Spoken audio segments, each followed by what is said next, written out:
నమస్తే, welcome to our channel. నేను సౌజన్య. ఎన్నికల ప్రచారంలో భాగంగా మొదటిసారి ప్రధాని నరేంద్ర మోదీ ప్రచారంలో పాల్గొనడం జరిగింది. ఒక సభలో పాల్గొని కూడా ఆయన ఆంధ్రప్రదేశ్కి సంబంధించినటువంటి అంటే కూటమిలో ఉన్నారు, ఆ కూటమికి సంబంధించి కానీ లేకపోతే జగన్మోహన్ రెడ్డి పాలన గురించి, వైఫల్యాల గురించి, ఆయన చేసినటువంటి అక్రమాల గురించి, అలాగే రాజధాని అంశం, ఇలా ఏ అంశం గురించి కూడా ప్రధాని మోదీ మాట్లాడలేదు. ఈవెన్ చంద్రబాబు గారి సమర్థత గురించి కూడా మాట్లాడలేదని వార్తలు వినిపిస్తున్నాయి. దీనికి సంబంధించి నిఘా ఒకటి లేఖ కూడా ఆయన దాకా వెళ్ళింది అనేటువంటి వార్తలు వినిపిస్తున్నాయి.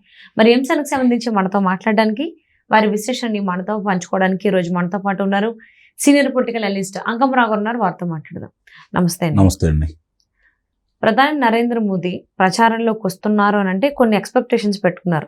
సో ఎందుకంటే ఇంతకు ముందు జరిగినటువంటి ఎన్నికల సభలో కొంచెం అటాకింగ్ గానే మాట్లాడారు, ఎక్రింపుల్గానే మాట్లాడారు కాబట్టి. బట్ తీరా ఇక్కడికి వచ్చి ఏపీ ఎన్నికల ప్రచారంలోకి వచ్చేసరికి జగన్మోహన్ రెడ్డి చేసినటువంటి వైఫల్యాల గురించి కానీ, అక్రమాల గురించి కానీ, ఈవెన్ అమరావతి రాజధాని పైన తీసుకున్నటువంటి చర్యల గురించి కానీ ఎటువంటి మాటలు మాట్లాడలేదు ప్రధాని మోదీ. పోనీ కూటమిలో ఉన్నారు, కూటమిలో భాగమైనటువంటి మెయిన్ లీడ్ అయినటువంటి టీడీపీ గురించి కూడా ఆయన ఏం మాట్లాడలేదు. సో ఏమి మాట్లాడకపోయేసరికి ఇంపాక్ట్ ఉండదేమో జనాల్లోకి, ప్రధాని నరేంద్ర మోదీ ఆకట్టుకునేలాగా ఏమీ మాట్లాడలేదు, ఏమీ చేయలేదు, ఇది కొంచెం నెగిటివ్ అవుతుంది అనేటువంటి ఏదో నిఘా రిపోర్ట్ ఏదో ప్రధాని నరేంద్ర మోదీకి అమిత్ షా గారికి వెళ్ళింది అని చెప్పేసి వార్తలు వస్తున్నాయి. వీటిలో వాస్తవం ఎంత ఉందంటారు? 100% ఇందుట్లో నిజం ఉంది.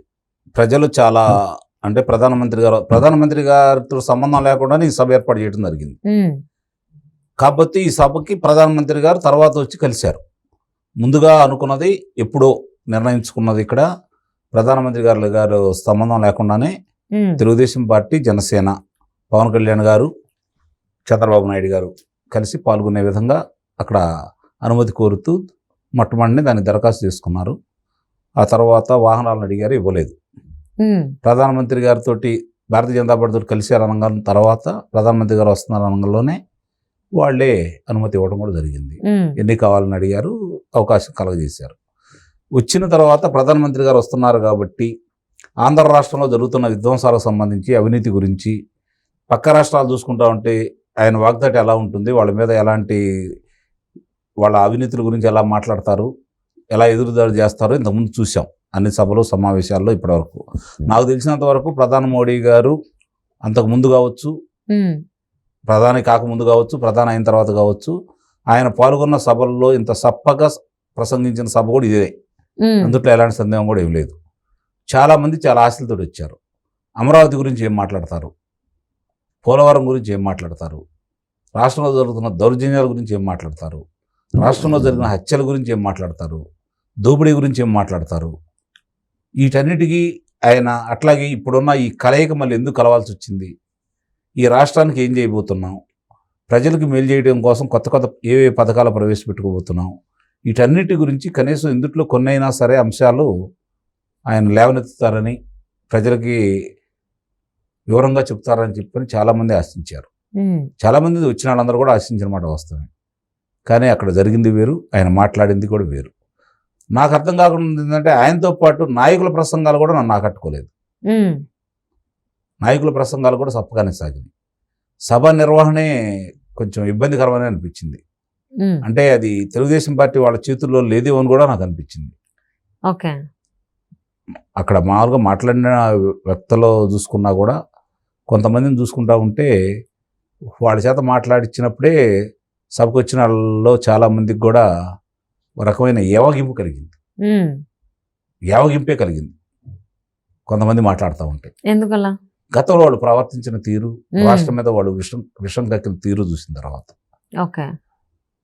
అలా దాంట్లో ఏదన్నా సరే వీళ్ళు ప్రజలకి ఒక రకంగా ఏదన్నా మేలు చేసే కార్యక్రమాలకు సంబంధించి, ఈ ప్రభుత్వం మీద చర్యలు తీసుకునే కార్యక్రమాల గురించి ఏదైనా ప్రకటిస్తారని భావించారు. కానీ నిరాశగా జరిగింది. కానీ వచ్చిన ప్రజలు దాని మీద ఏమీ ఎక్కువగా ఆలోచించట్లేదు. వాళ్ళు ఒక నిర్ణయానికి వచ్చారు, స్థిర నిర్ణయానికి. మీరన్నట్టు ఒకవేళ ప్రధానమంత్రి గారికో లేకపోతే హోంశాఖ మంత్రి గారికో దీనికి సంబంధించి వ్యతిరేకత వచ్చిందని చెప్పని అభిప్రాయ సేకరణ ద్వారా వాళ్ళు ఏదైనా పంపించుంటారేమో, కానీ అది కూడా వాస్తవం కాదు. ఎందుకంటే ఆంధ్ర రాష్ట్ర ప్రజలు ఒక నిర్ణయానికి వచ్చి ఉన్నారు. తిరిగి నారా చంద్రబాబు నాయుడు గారిని ముఖ్యమంత్రి చేసుకోవాలని, అప్పుడే రాష్ట్రం బాగుపడుతుందని. ఈరోజు జరుగుతున్న పరిణామాలు, నా చేతులతోటి నేను శంకుస్థాపన చేశాను అమరావతి. 4 సంవత్సరాల్లో అది ఏ విధంగా పురోగతి సాగించిందో మీకు అందరికీ తెలుసు. ఎన్నో కేంద్ర సంస్థలను ఇక్కడ పంపించడం కూడా జరిగింది. మళ్ళీ మేము కలిసాము, ఇప్పుడు అధికారంలో రాబోతున్నాము. ఇప్పుడున్న రాష్ట్ర ప్రభుత్వం చేసిన కొన్ని నిర్వాహకం మమ్మల్ని తప్పుదోవ పట్టించింది. ఇప్పుడు అన్ని విషయాలు తెలిసినాయి. తిరిగి ఆంధ్రప్రదేశ్కి రాజధాని ఒక్కటే, అదే అమరావతి. మేమంతా కక్కడ బద్దులై ఉన్నామని చెప్పిన ఒక మాట అంటారేమన్నా అని చెప్పి ఆశించారు. ప్రజలు ఆశించారు, నేను ఆశించాను, కానీ జరగలేదు. ఇక రెండోది పోలవరం, ఆంధ్ర రాష్ట్రానికి జీవనాడి. మరి దాన్ని కూడా ఎలా పడకలేసింది చూశారు. కాబట్టి ఇలాంటి కొన్ని అంశాలు ఆయన లేవనెత్తి కేంద్రం మంజూరు చేసినటువంటి 8 లక్షల ఇళ్ళు సంబంధించి పేదలకు కట్టించారు. ఈ 5 సంవత్సరాల నుంచి వాటిని అందజేయకుండా కాలయాపన చేసుకుంటూ వస్తుంది. అది మా దగ్గర నుంచి వచ్చిన డబ్బులు, దాని గురించి ఏమన్నా మాట్లాడతారేమని చెప్పని ఆశించారు. ఇవేమీ జరగలేదు అక్కడ. ఎందుకనేది ఇప్పటికీ అర్థం కాని ప్రశ్న. అంటే అసలు మోదీ ఎన్నికల ప్రచారంలోకి వస్తున్నాం అంటే ఖచ్చితంగా ప్రజలు ఆకట్టుకోవాలి. అందులోని ఓటు బ్యాంక్ అనేది పర్సంటేజ్ చాలా తక్కువ ఉంది, 100 కంటే తక్కువ ఉంది బీజేపీకి. అలా ఉన్నప్పుడు ఆయన ఎందుకు కాన్సన్ట్రేషన్ పెట్టలేదు ఏపీ ఎన్నికల పైన? లేకపోతే ఏమైనా డబుల్ గేమ్ ఆడుతున్నారని అనుకోవాలా? అనిపిస్తానే ఉంది. అంటే మనం ఇప్పుడు అది చెప్పలేము, కానీ పరిస్థితులు కనుక స్పష్టంగా చూసుకుంటా ఉంటే మనస్ఫూర్తిగా ఈ కూటమిని స్వాగతించలేదేమో అనిపిస్తుంది ఆయన.